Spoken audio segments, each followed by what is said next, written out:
This might leave you speechless as well. The phrase, America is the land of opportunity, is, quote, offensive, according to the University of California system. And faculty really should avoid saying this harmful phrase here, America is the land of opportunity, because it's just one of many phrases that employees are being asked not to use in a new sensitivity training handout. The document also lists examples of so-called, and this is a term that they want you to become familiar with, folks, microaggressions. Things like, where are you from? Where were you born?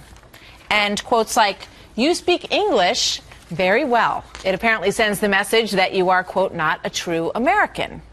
Katherine Timpf is a reporter for the National Review. She wrote about this story, and she's a Fox News contributor. And Jessica Ehrlich is a former Democratic congressional candidate, and they both join us now. Katherine, you think about the things that are going on in this country and what you want students to be focused on learning and you want professors to be focused on. Is this really what's high on the list under President Janet Napolitano at UCLA?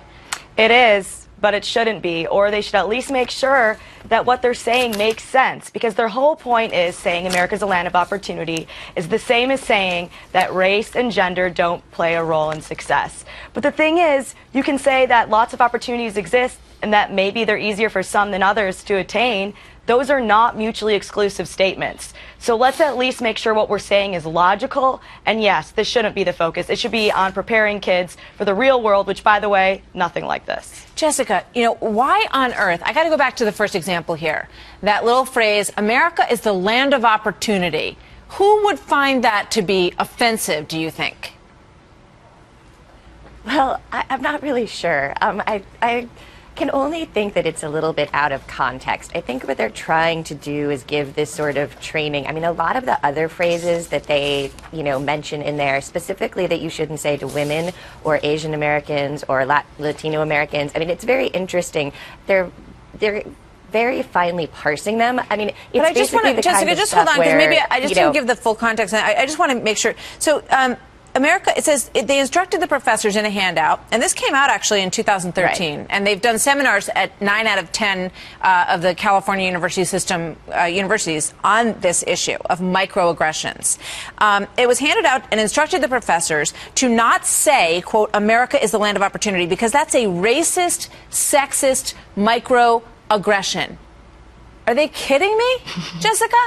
I mean, I think a lot of these things, as we would say, like when I was growing up, it's like stuff that if your mama taught you right, you wouldn't say anyway to people. I mean, wait, why would you not say that to anybody if your mother taught you right? Well, not the land of opportunity. I mean, they're just taking it, I think, to a level that's sort of, ridiculous. But there is an issue that I think they're sort of missing, which is the sense, we just had the professor and the, Nobel scientist who resigned in England because he was making comments about women being in a lab and, falling in love with other scientists and crying and that sort of stuff. So there is this sort of weird dichotomy where there is an issue. Things I think it's unbelievable. I mean, you look at what's going on in the universities across this country and the way that they are indoctrinating students and the kind of stuff they're spending time on. And it really is very troublesome, Katherine, I think. And when you talk about America being the land of opportunity, I just cannot understand under what set of thinking that might be racist or sexist. Can you explain that? What the intention is?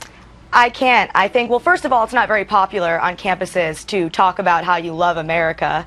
You're supposed to apologize for America. But if you look at their line of logic, it's not that surprising. A lot of the other examples, just as ridiculous. They're trying really hard to make things racist and sexist. For example, you're not supposed to ask a student of color who's wandering a chemistry lab if he's lost, because then apparently what you're saying is, hi, I think you're going to steal stuff from the chemistry lab because you're a student of color. I mean, come on. That is a ridiculous leap in logic, and nobody should feel comfortable even saying something so ridiculous, let alone trying to teach it to other people. We are just going so far in the wrong direction about what we should be teaching people on campuses and what the focus should be. All right, we're going to leave it there. Katherine and Jessica, thank you very much. Yeah, it would be very controversial if we ended this segment by saying that America's the land of opportunity and that, I mean, everybody has benefited from that pretty much, but I don't want to offend anyone. So I will just say have a nice weekend if that's not offensive. Thank you very much.